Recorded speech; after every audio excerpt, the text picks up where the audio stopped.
I become high in life when I write. Yeah. And to see the results of what I write. Well, that's the part that we were saying. The results are a good thing, but if you're looking back at results, it's a different vibration than looking forward to the new.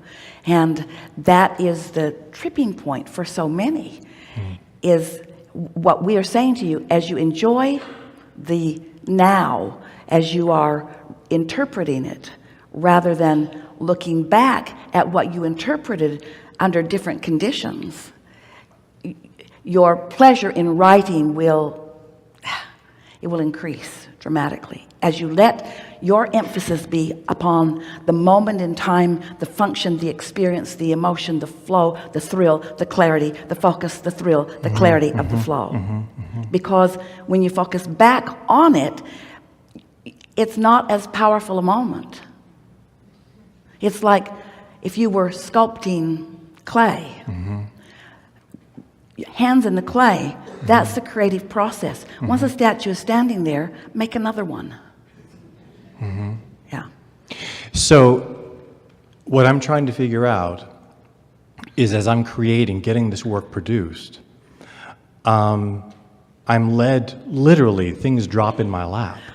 We like to say, perfect words, but we like to say, as what I've already put into my vortex, which is a vibrational reality, and as all the cooperative components have been assembled by law of attraction, and as I hold myself in this steady, good-feeling place of expectation, I am the realizer of, or the translator, but the realizer, the allower. That's what you're doing. It feels like it's dropping in your lap. Yes. But it only drops there when your personal state of being and your vibrational frequency is equivalent to what you have already created. In other words, it's important to understand. Step one, you've heard us say this, but it really applies here. Step one is life causes you to create. Life causes you, the details, the variety, the contrast of life causes you to create. But you create a vibrational reality that isn't yet tangible. It isn't even thinkable. It isn't even, the components of it are so subtle that it takes a finely tuned frequency in order to realize the combining and the subtlety of all that has been created. And that receiving point, that conception point, that realizing point, that's that point that the idea flows, and it feels to you like it just dropped into your lap. Well, it's been part of your experience for a long time. You dropped it piece by piece in our lap a long time ago, and we've been sitting here with it, enjoying it, loving it, knowing the perfection of it, and holding the frequency of it steady until you can accomplish a frequency that is same, and then you become the realizer of the broader version, not broader than what you created, but all inclusive of what you have created. The manifestation point, the point of manifestation, the realization point. But my question comes to when those things fall in my lap, as I say, they then fall apart. Well, only because you were not steady enough in the vibration to maintain the realization of them. You see, how the intangible becomes tangible is all about focus. And focus is about attention. A thought, you could think a thought for a split second, and it wouldn't have any meaningful impact in your experience. But as you continue to focus there until it's familiar, until it's what humans call a belief is a really substantial vibration that will prove itself to you with a reality. People think that they believe because they're observing reality, and sometimes that's the case. But it's so much better when you observe the reality that you have believed before you saw it, you see. And so if it's falling apart, it only means it's still fragile. Isn't the right word at all. It's just underdeveloped in you. You developed it fully, otherwise you couldn't have even caught a glimpse of it. But your relationship to it is not fully developed because you have ideas that contradict it. Like I wonder about it, or I'm not sure about that, or I want more money, but about it. You see what we're getting at? So let's talk about that just for a moment, because it's really what you're feeling. A thought, something that you focus upon. Something that you focus upon. Now let's start again, given what we've said here to you today, which was leading edge, by the way. We've not been talking like this before. Aren't you pleased that you're co-creating in this experience? So here this vibration is that you are in the vicinity of. And why? Because you're not doing something that keeps you out of the vicinity of it. How's that? You're not doing that thing you do that's preventing you from it. You're not ragging on somebody. You're not negative about something. You're not feeling sorry for yourself. You're not frustrated about something. In other words, you're in this place where you're not emitting a vibration that contradicts it. It usually comes when you first wake up, or after you've been meditating, or after something wonderful has happened. In other words, it usually it comes in a variety of ways. So, but for whatever reason, you were in a place of non-resistance, and so you realized it. For a moment, you caught a glimpse of it. Maybe it was even a stream of thought that was really satisfying for a little while. But you couldn't maintain it because you haven't habitually hung around in that frequency. You've been sifting through the contrast. You see, when you know what you don't want and you know what you do want, and you know what you don't want and you know what you do want, and you know what you don't want and you know what you don't want and you know what you don't want and you know what you don't want and you know what you do want, you're launching the what you do wants. But the question is, where is your habit of vibration? What are you usually focused upon? Because every subject is wanted and unwanted all at the same time. The question is, where's your vibration practiced on this subject of prosperity, or on this subject of receiving inspiration, or on this subject of anything? Because you might be thinking that you're thinking about what you want, when really you're thinking about the absence of what you want. And that's what happens with so many writers. They are so aware of what's not flowing. They catch glimpses of what is flowing. Oh, isn't that a sweet moment when it flows and you know it and you're tuned in and you feel it because the whole of you is focused right here in this moment. But then something causes you to get hold of another part of your frequency, and then it's not quite as clear. But don't worry about it. Say to yourself, it's not my job to maintain that frequency all the time. I've launched the rocket. I've tapped in on it. I will find it again. If I could find it in the beginning, I will find it again. It's in the process of evolving. And even more important, this is the part we want you to hear, even more important, I am learning to maintain a steady frequency of feeling good. So it's not a frequency of thinking about the subject you're writing about. It's not a frequency of becoming an expert and trying to remember what that was about. It's the frequency of feeling good. If you can let, oh, here it is. So did you follow us, that you know what you don't want and you launch the rockets, and you get it, that there's a vibrational reality that exists, that is everything that you want? You don't have to pinpoint the details of everything that you want and hold those steady in your mind.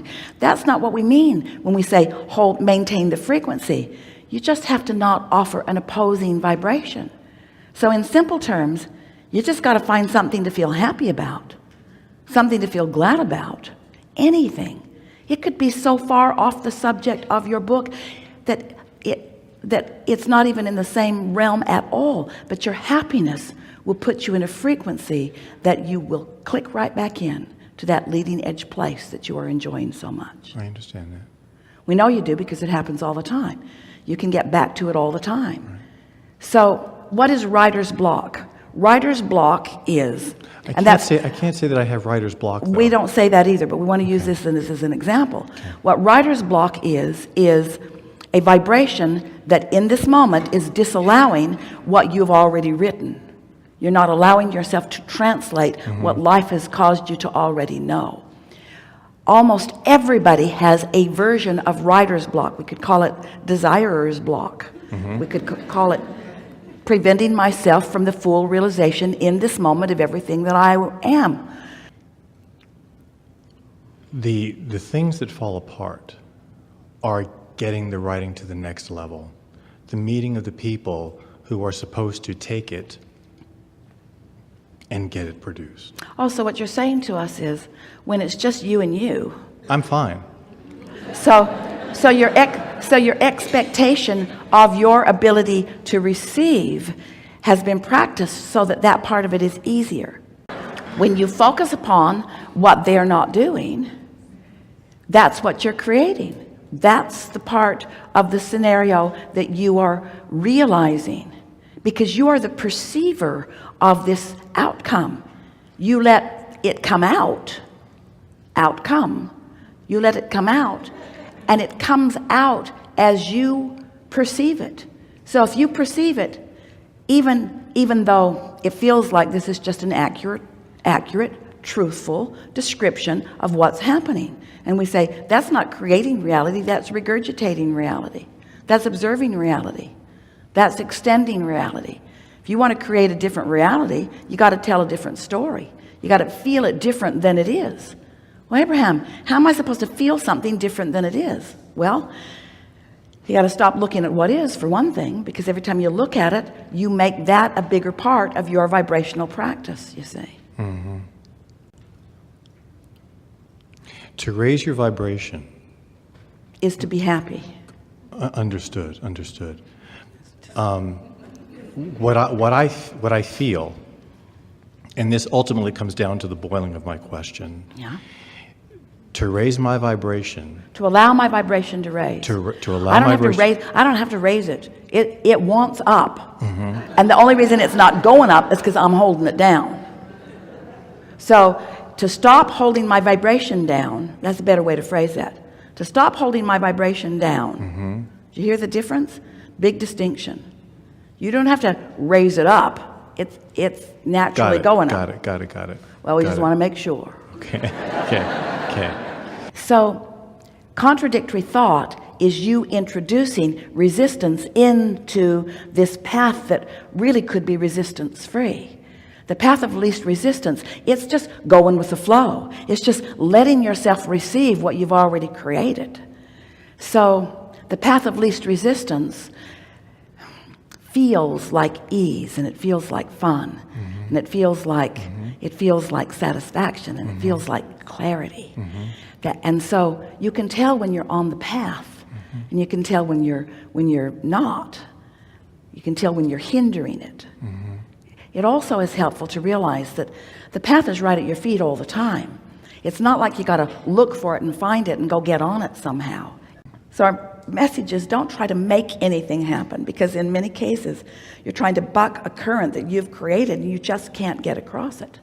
You are looking for the path of least resistance, but it's an emotional path. It's a feeling path. Just say that to yourself just for a little while. Oh, eventually it will be a tangible path. It will be a pick up the telephone. It will be rendezvous mm-hmm. with someone. It will be a tangible path. Mm-hmm. And that's bright and clear. We see it clearly. But you've got to find the emotional path first. There are people who would say to you, you shouldn't just sit around and be lazy and wait for things to happen. We say, yes, you should. Unless you want to do it really the hard way. But don't just sit around and be lazy in the sense of let your mind wander all over the place. Mm-hmm. Focus yourself on good feeling thoughts. But here's the thing. You don't have to find good feeling thoughts about the things that you've been feeling resistant about, because usually when you reach for good feeling thoughts about the things you've been feeling resistance about, mm-hmm. you will find bad feeling thoughts. Mm-hmm. Mm-hmm. So find good feeling thoughts wherever you can find them. That's the key, because you're not in this phase of allowing. You're not still trying to create it. You're not trying to make it happen. You're not still trying to choose it. You're not still trying to decide it. It's done. It's a done deal. Mm-hmm. It's all hatched and it's been incubating. The gestation period is underway. It's ready to reveal itself to you. It is revealing itself to you. You're just not realizing the revelation because you're trying too hard to be too action oriented in the receiving of it. That was good, and that was for all of you, no matter what it is you're working on.